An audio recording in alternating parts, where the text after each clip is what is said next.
Hey everyone, thanks for joining us for another episode.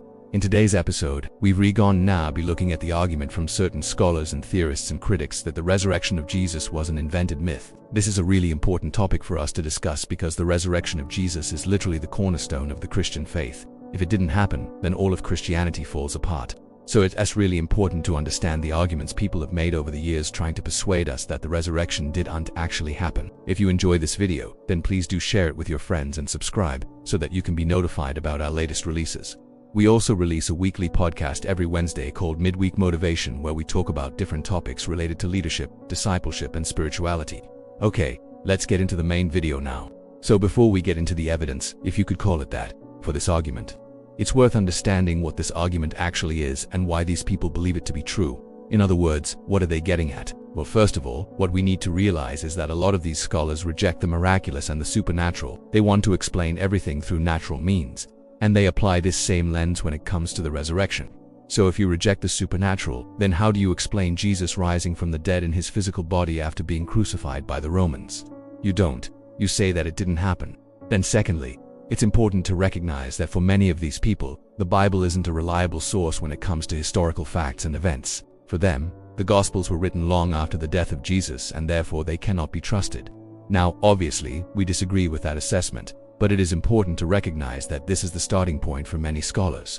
They start with the assumption that the Bible is not a reliable source. Finally, we need to realize that many of these people view the resurrection as a myth in the same way that we would view myths like King Arthur or the Greek myths. And so they're saying that the resurrection wasn't actually a real event, but rather something that was created by the early church to help the church grow and flourish. Now again, we disagree with this. We think that the Bible is a reliable source and that the resurrection happened just as it says. But it is important to understand the argument here. So having established that, let's look at some of the most common arguments that are used to support this view. First, we're told that the resurrection was a literary construction. What this means is that the resurrection was written into the gospel narratives long after Jesus had died. So for example, one scholar, John Dominic Crasson, states, "The traditional Christian doctrine of the bodily resurrection of Jesus is a later Christological decision which was made only after the experience of the appearances had already been interpreted in various ways." So what he is saying here is that originally there were accounts of Jesus' appearances after his death, but these stories were later rewritten to say that Jesus rose bodily from the dead. Now it's important to point out that when Crasson wrote that statement, he hadn't yet published his own work where he interprets the resurrection myth as arising out of a confusion of oral traditions surrounding the Emmaus Road narrative. In this book, he writes that the post-resurrection appearances were initially understood as appearances to individuals by the risen Lord, but as time went on, those individual appearances were confused and thought to be a single event where Jesus appeared to all of his disciples at once. It was this confusion that then led to the conflation of the appearances with the empty tomb and the resurrection of the body. However, there are a few problems with this theory. First of all, Crasson doesn't really give us any reasons why he thinks this is true. He doesn't show us any evidence or offer us any proof. He just tells us that it must have happened like this. Secondly, even if we were to grant him the benefit of the doubt and say that he's right, that the original accounts did speak of individual appearances, does that necessarily mean that the later accounts are wrong? Not necessarily. After all, someone could have written down the individual accounts and then someone else came along and compiled those individual accounts into one comprehensive account of the resurrection. It seems a bit of a stretch to say that someone would have gone to all the effort of writing about the individual appearances only to later rewrite it to say that it was a single event. Furthermore, this theory doesn't take into account the fact that the resurrection isn't just mentioned in the Gospels. It's also mentioned in places like 1 Corinthians 15, which Paul clearly believes happened bodily and physically. If the resurrection was simply a literary construct of Matthew, Mark, Luke, and John, then surely Paul wouldn't have believed that. Another reason given for the resurrection being a myth is that it was a theological construction. In other words, the resurrection was put into the Gospels as a way of making Jesus seem more important. Bart Ehrman, for example, writes, "It seems likely to me that the belief in the bodily resurrection of Jesus arose in the second half of the 1st century, perhaps in the mid-century, as a response to the failure of Jesus to establish his kingdom in the first generation. A way to make sense of the failure of the messianic hope while still affirming the divinity of Jesus." So what he's saying here is that Jesus was supposed to be the Messiah and he was supposed to set up his kingdom, but he didn't do either of those things. So in order to make sense of that, the early church decided to upgrade Jesus and say that he actually rose from the dead. Now, two things here. Firstly, there's no evidence provided for this theory. It's just another opinion. Secondly, there are much better ways to explain the differences between what Jesus said would happen and what actually happened. In my opinion, the best explanation is that many of Jesus' teachings were apocalyptic in nature, and those teachings were fulfilled when the old covenant was done away with at the cross. Finally, we're told that the resurrection was a motivational myth. What this means is that it never actually happened, but it was something that the early church used to motivate and inspire themselves after the traumatic execution of their leader. Stephen T. Davis writes, "The notion of Jesus' resurrection should accordingly be regarded as a kind of myth, a symbolic narrative which had a unifying and vital function for the group which treasured it, and which enabled them to survive persecution, and enabled their message to spread." So, in other words, the resurrection is a myth, but it's a myth that was used to help the early church overcome their grief, to comfort them during times of persecution, and to help them continue spreading the gospel. Again, this is another theory that is not supported by any evidence. However, we do agree with the sentiment behind this theory. We do believe that the resurrection was used by the early church to motivate and inspire them to continue proclaiming the good news of Jesus, and it was used to comfort them during times of persecution.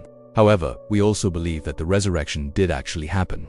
So, in conclusion, the resurrection is the cornerstone of the Christian faith. If it didn't happen, then Christianity falls apart. There are people who try to argue that the resurrection was a myth, but none of them have any real evidence to back up their claims. Some of them say that it was a myth because it was a literary construction. Others say that it was a myth because it was a theological construction. And still others say that it was a myth because it was a motivational myth. But none of these theories are convincing.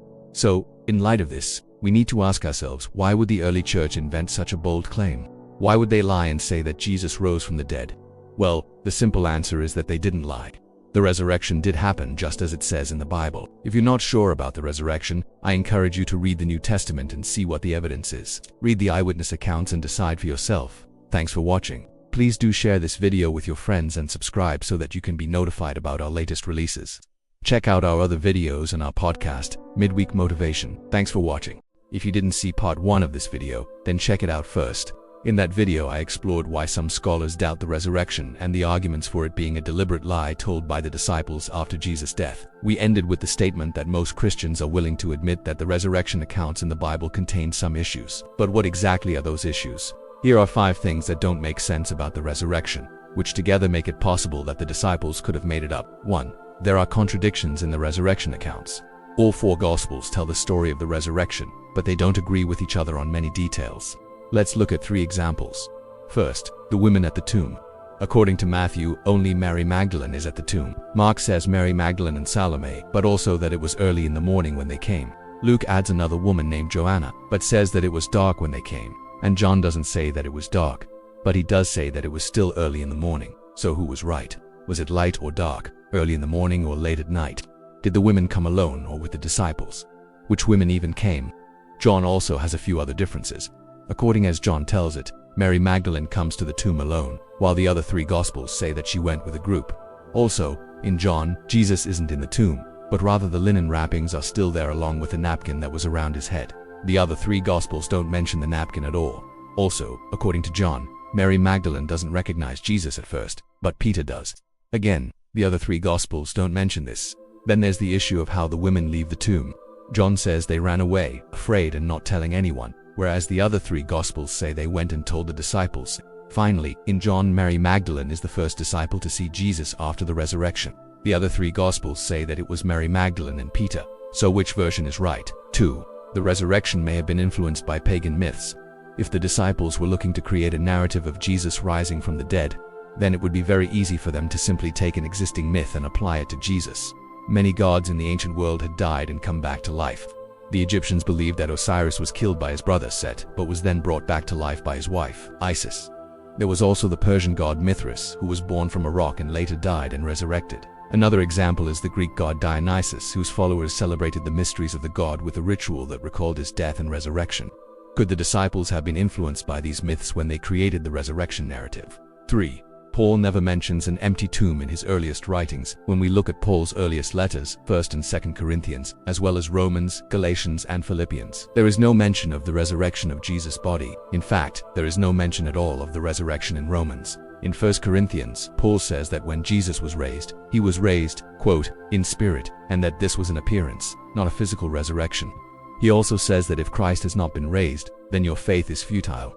In his letter to the Galatians, Paul describes how he went up to Jerusalem to meet with other apostles. And James, who wasn't an apostle, but who was Jesus' brother, said to him, "You are seeing many in the church who live in the flesh, who have not seen the Spirit of God." Paul takes this to mean that James was saying that the Galatian Christians were relying on circumcision and other works of the law to achieve salvation, rather than depending on faith in Jesus. Some argue that Paul is referring to the physical resurrection here. But if so, why would James say that people are looking for a physical resurrection? Was Paul implying that James was wrong? For there are no neutral witnesses. The Gospels claim that at the time of Jesus' resurrection there was an earthquake, the veil in the temple was torn in two, and dead people rose from their graves. These are huge claims, and if true, would have been noticed by everyone.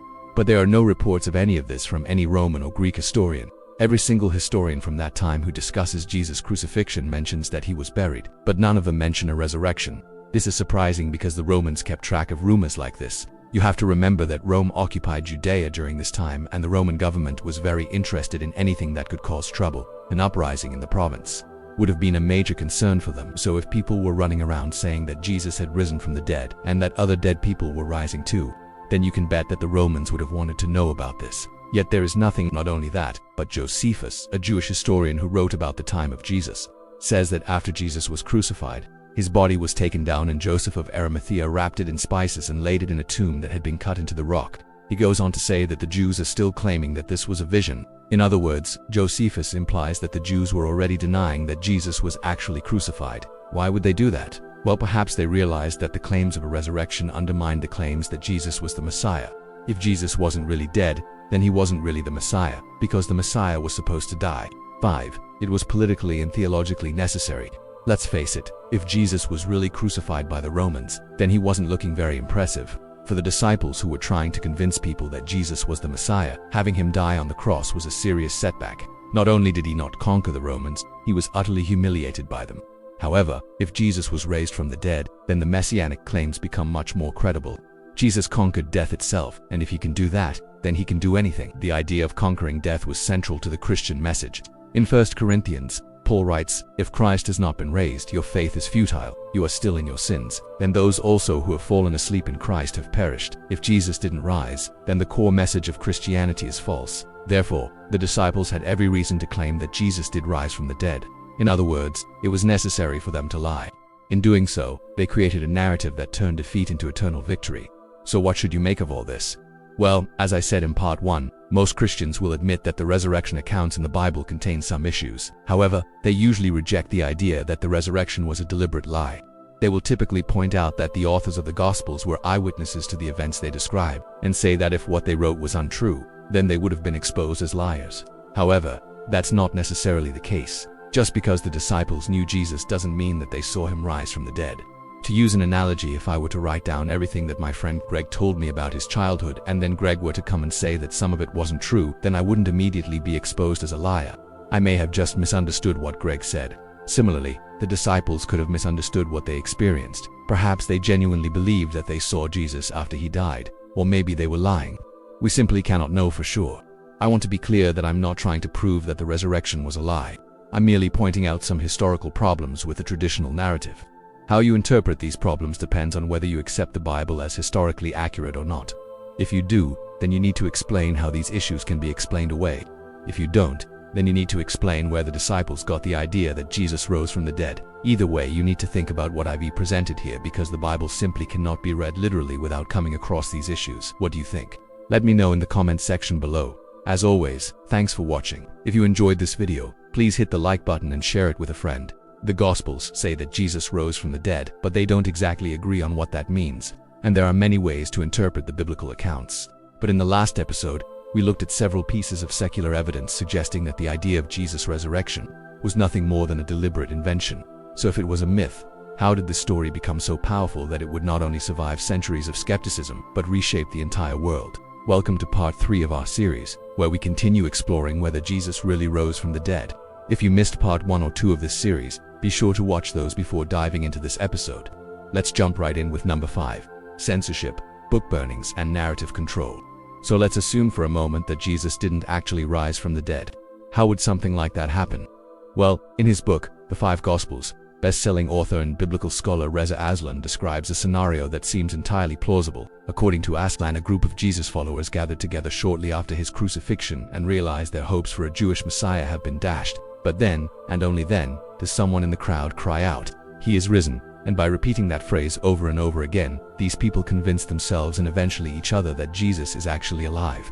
From that moment on, the resurrection becomes the central tenet of their faith. However, as the years go on, they start running into a problem. Aslan explains, every Jew who heard the proclamation of Jesus as Messiah, Lord and Son of God would immediately ask them, what happened to the crucified Galilean? If he was indeed Messiah, why did he allow himself to be executed by the Romans? To do this, they suppressed the non-canonical Gospels, such as the Gospel of Thomas, which contain alternate accounts that challenge the physical resurrection. Instead, they chose to highlight the canonical Gospels, such as Matthew, Mark, Luke, and John, which affirmed it.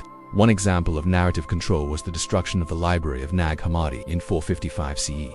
The director of the Imperial Secret Service under Emperor Theodosius II ordered all Gnostic texts to be burned. Thousands of pages containing ideas antithetical to the Orthodox Church were dramatically set ablaze by selectively promoting some stories while censoring others. The Church created a single authoritative narrative that downplayed the physical details of the crucifixion and emphasized Jesus' divinity. To learn more about how this suppression may have actually happened, check out our episode, Did the early Church really suppress Gnostic Gospels? We'll link to it below. No, for legitimizing a Christian empire. Around the year 312, the Roman Emperor Constantine converted to Christianity, and just over 100 years later, the entire Roman Empire officially converted as well. When the Edict of Thessalonica was issued in 380 CE, it declared Christianity the official religion of the empire. Many historians attribute this momentous shift to the power of the resurrection myth. According to historian John P. Meyer, a Jesuit priest and biblical scholar, the resurrection provided a convincing basis for the claim that Christianity was true. He writes, confronted with the claims of Jesus and his followers, the alternative explanations of contemporary Judaism and Greco-Roman paganism appeared impoverished indeed, unbelievable. No other Jewish sect made such extravagant claims about its founder, nor did any other Jewish teacher even claim to have risen from the dead, let alone bodily. With this new legitimacy, Constantine commissioned the construction of churches in Jerusalem, Bethlehem, and Nazareth, and as Christianity spread throughout Europe, the Middle East, and North Africa, the myth of the resurrection went with it. For Christians, the resurrection became the standard by which all other religions were judged, and anyone who rejected that story risked being ostracized by the growing Christian community. Number 3. The power of fear and hope. As Christianity grew, so did its appeal as a political tool. At its core, the resurrection story offers two things: salvation after death and damnation for those who don't believe, and those are very powerful motivators. Historian Robert M. Price explains that the belief in resurrection offered comfort to slaves and the oppressed who lived in a world full of violence, poverty, and injustice. They clung to the hope that one day their suffering would end and they would be rewarded for their faithfulness.